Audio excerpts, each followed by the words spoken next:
My name is Bill McKeever, and I'm the founder and director of Mormonism Research Ministry. We've been around since 1979, mainly trying to help Christians better understand the Mormon faith and hopefully help them in ways that they can more effectively dialogue with their Mormon friends.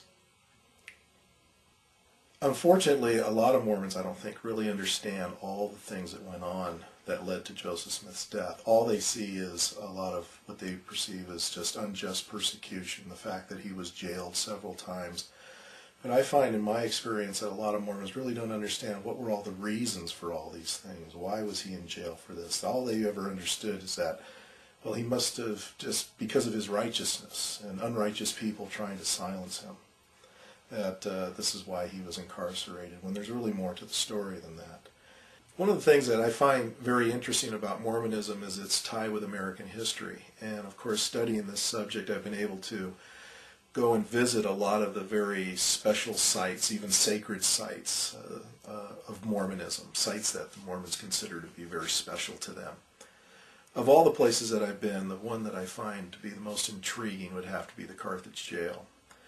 In order to give you a better understanding of what this is all about, I probably should give you a little bit of history there. Joseph Smith was the mayor of Nauvoo, which was about 20 miles away on the banks of the Mississippi in Illinois, about 20 miles away from Nauvoo. And he was the mayor of the town, and of course he was a very controversial figure, and he was doing some things that had really upset a lot of very close followers, so much so that a lot of these followers started to fall away from him and were really upset with his lifestyle. 7 men got together to produce a newspaper called the Nauvoo Expositor. It was supposed to be a weekly newspaper.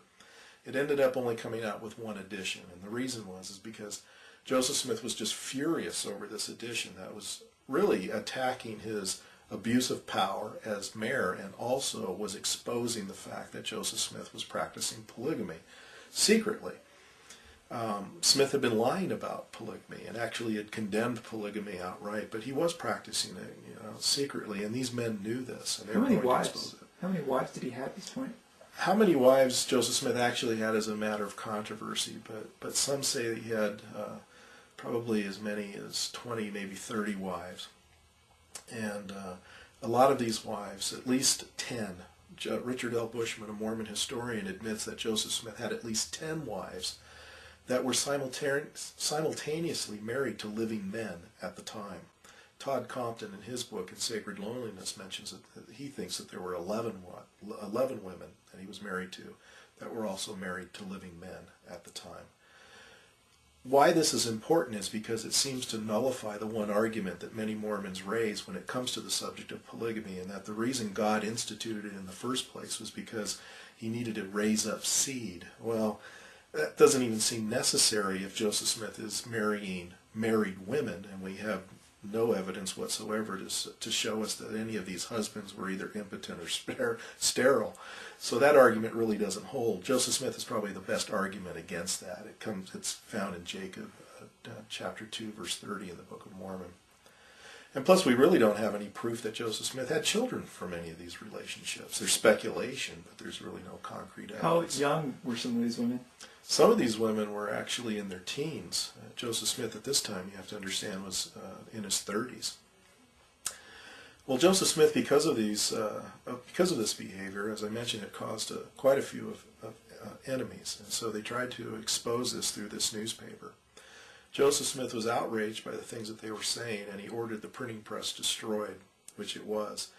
And in order to protect himself and his church from the outcry from the locals, he calls the Nauvoo Legion, which was a standing army.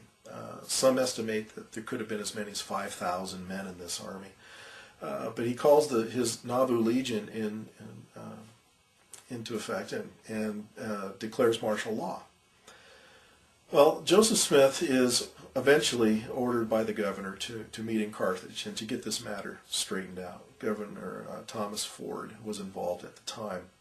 But Joseph Smith, knowing that he had had so many enemies that really hated him, and there was threats against his life, that instead of going to Carthage, Joseph is going to flee the area. He crosses the Mississippi with his brother Hiram, and he is over near a town called Montrose, Iowa, which is directly across the river from Nauvoo.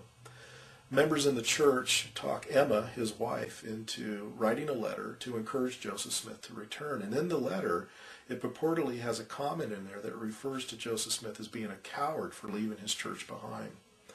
Joseph Smith makes this romantic comment that, that if his life isn't worth anything to his friends, that it's not worth anything to him, and so he's going to go back to Illinois and he's going to face these charges, knowing full well that, at least in the way history is written now, that he's probably not going to live. Before he leaves Nauvoo, he makes the comment that he is going as a lamb led to the slaughter, this messianic connection that I have often heard going to Carthage jail and going through various tours. You hear this messianic connection made many times regarding Joseph Smith. In fact, you hear comments such as the Carthage jail is like the Mormon Calvary, where Jesus shed his blood for the Christian church on Mount Calvary. Joseph Smith shed his blood for the Mormon church in Carthage. Joseph Smith ends up going to Carthage, Illinois, and he is going to stay at a hotel. He's eventually confronted by a constable by the name of Bettisworth. And he learns through this constable that now the charge, instead of being riot as it was originally, is now treason, apparently connected with him declaring martial law. So now the charges have become very serious. So Smith is incarcerated at the Carthage jail, and it was at the Carthage jail that he is waiting for this to all be settled. And during that time, he's allowed to visit with friends, and he is in the jail cell. At the end, he's in the jail cell with his brother Hiram, another gentleman by the name of John Taylor, who would later become the third president of the Mormon Church, and also a man by the name of Willard Richards. While they are waiting in the jail, he is visited by a man by the name of Cyrus Wheelock.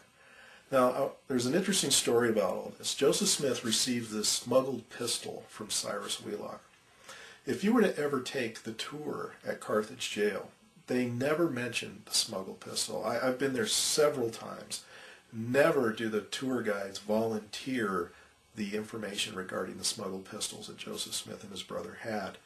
But it all goes back to this man by the name of Cyrus Wheelock. Well, one of the times when I was going through the tour guide again left that part of the story out. So when he opened up for questions and answers, I raised my hand and I asked about the smuggled pistol.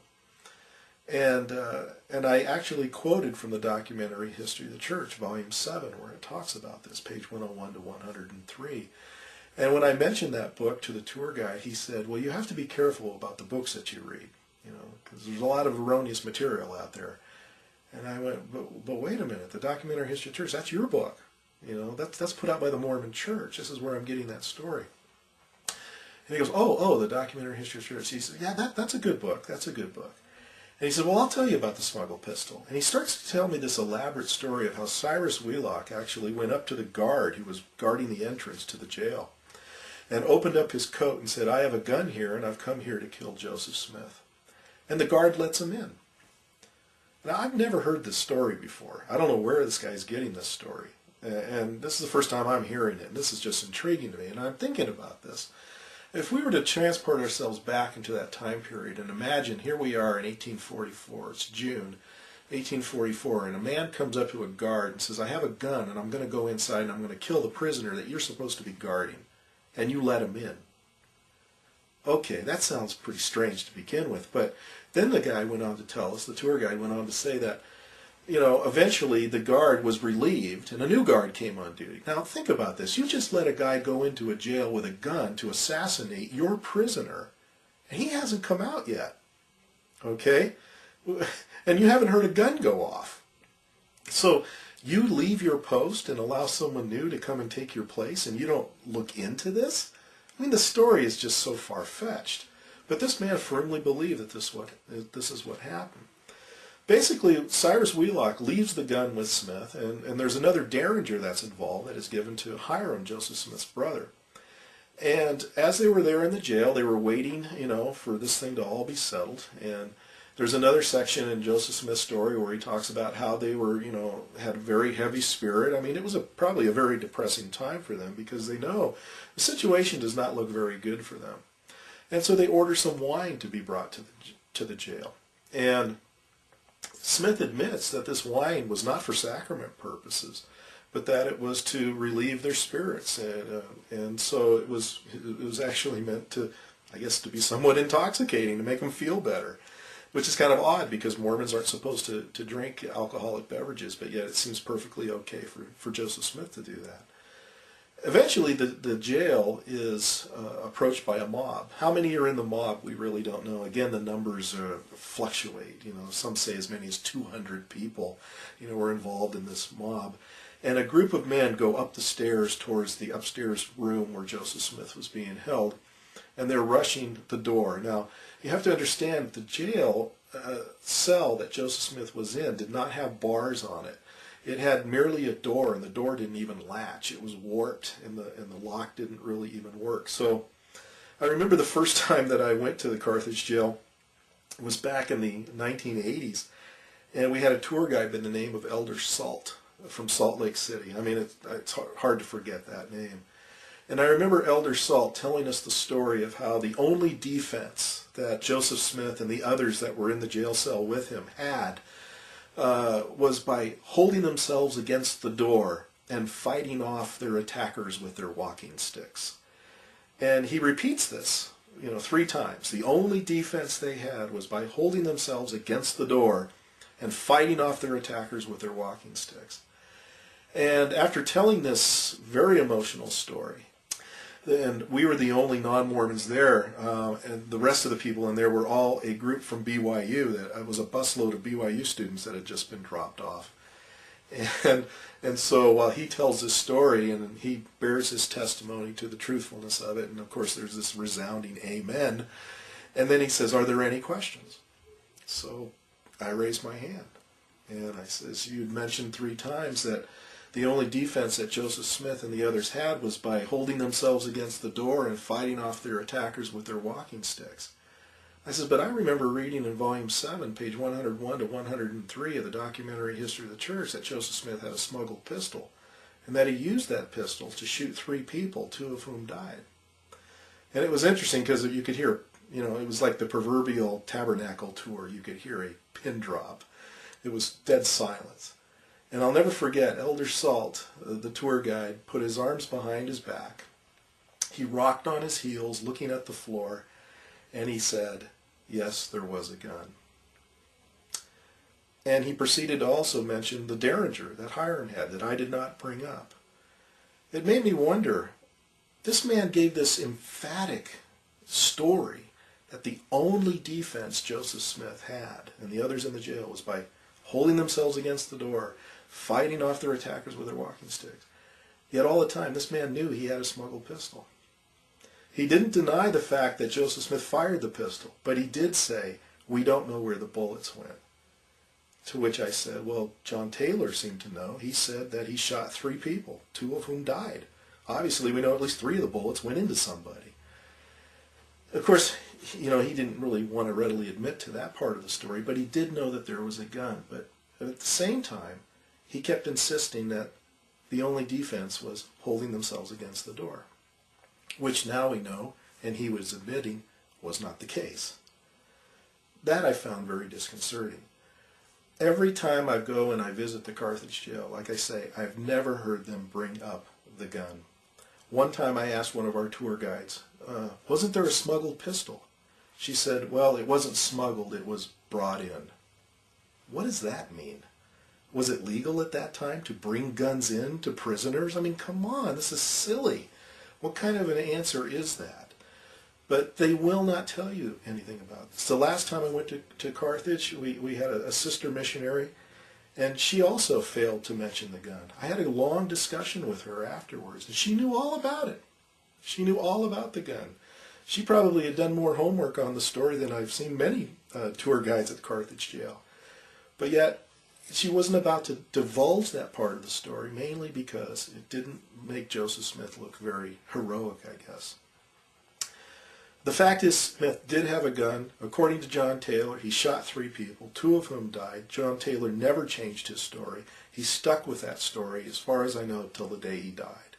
You'll still find it written in various accounts. The Comprehensive History of the Church, I think, also mentions this account, as well as the Documentary History of the Church. After Joseph Smith the way we get to that part of him using the gun is while they are holding themselves against the door, which they really did do. So the tour guide, Elder Salt, was correct. They were holding themselves against the door. There's no doubt about it. But while they're doing that, one of the people attacking the jail fires a shot through the door. The bullet penetrates Hiram's face about near the bridge of the nose. And Joseph Smith, or Hiram Smith, falls back. And according to the account, he makes some statement like, "I am a dead man."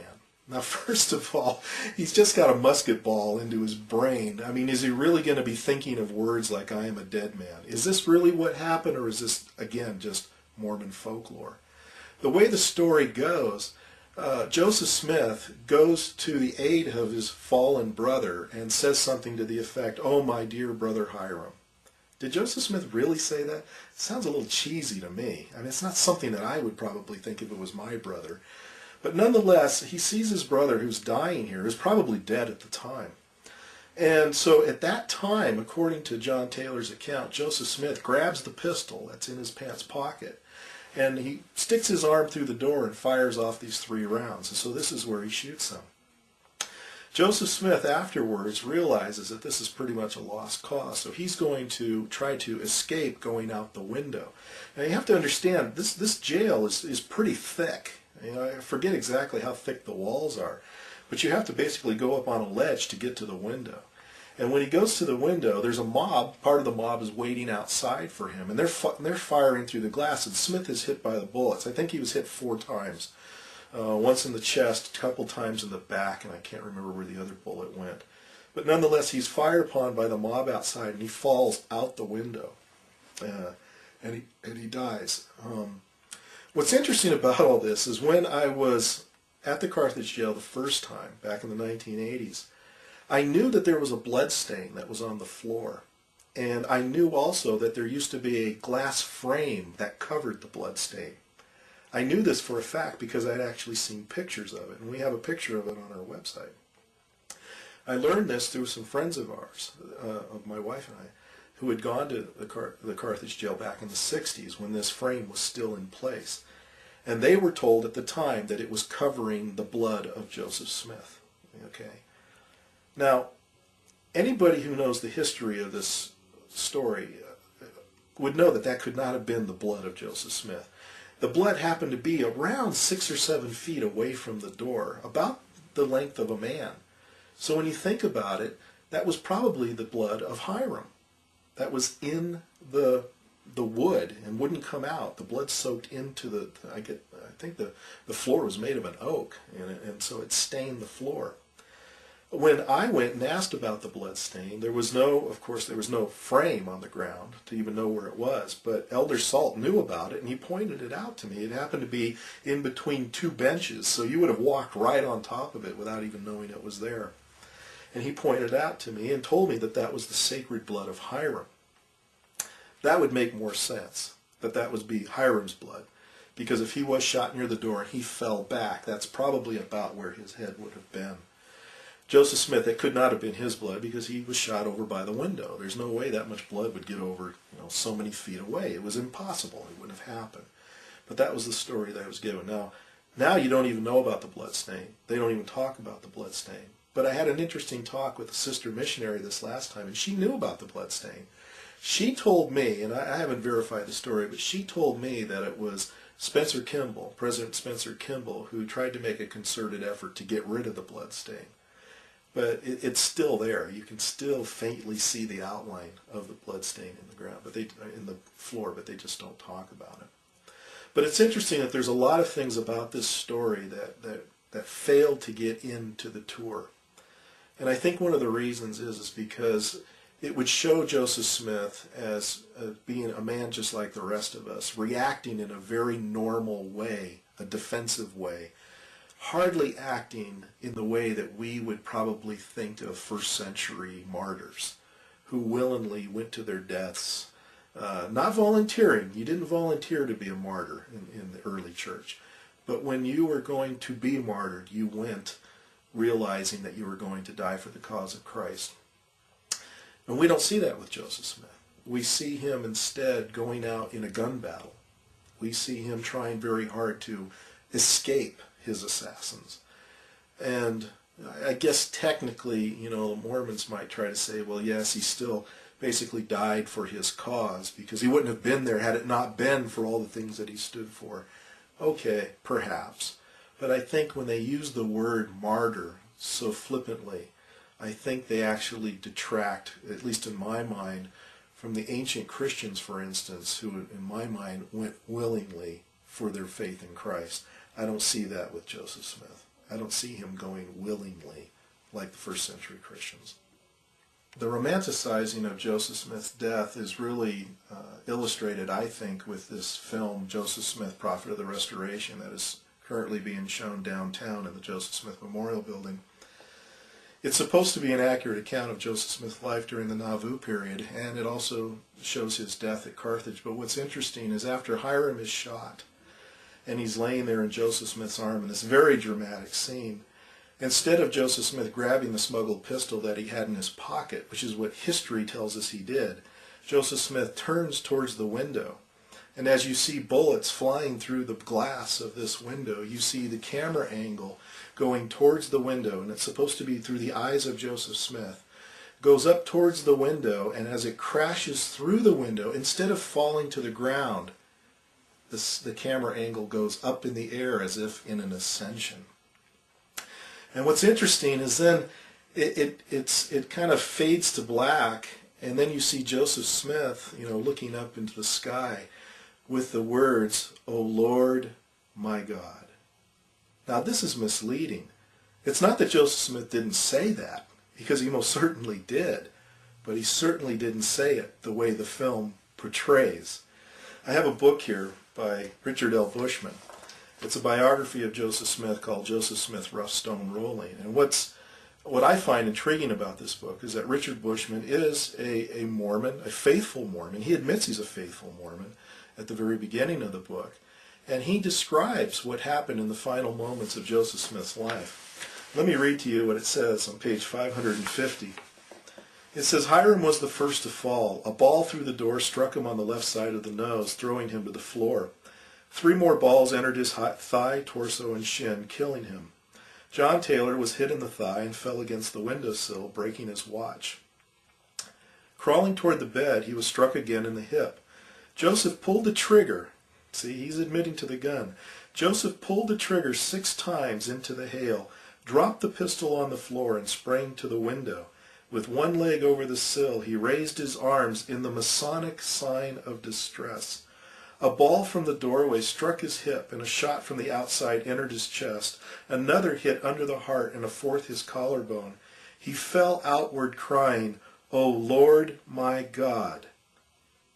Hardly the calm method that it's portrayed in the film. Landing on his left side, he struggled to sit up against the curb of a well and died within seconds. Richards raised his head above the sill far enough to see that Joseph was dead, and then turned to help John Taylor. Taylor's watch had stopped at 16 minutes past 5. What's so significant about this phrase, "O Lord my God," is that there are Mormon historians who admit that what Joseph Smith was trying to do was give the Masonic signal of distress. And, it's clearly, this is a phrase. There's a phrase in Masonry that when you're in trouble, that you say something to the effect, "O Lord my God, is there no help for the widow's son?" And that Smith was trying to give this signal of distress, but was shot before he was able to give all of it. Basically, "Is there no help for the widow's son" refers to Hiram Abiff, who is a familiar figure in Masonry. And Joseph Smith was a Mason. He became a Mason in 1842, and not long after becoming a Mason, he incorporates the Mormon endowment ceremony. So he was familiar with this. But what's interesting is voice inflection is very important. Context is very important. I have a real hard time believing that Joseph Smith just calmly said, "O Lord, my God." I don't think the situation called for such a calm response.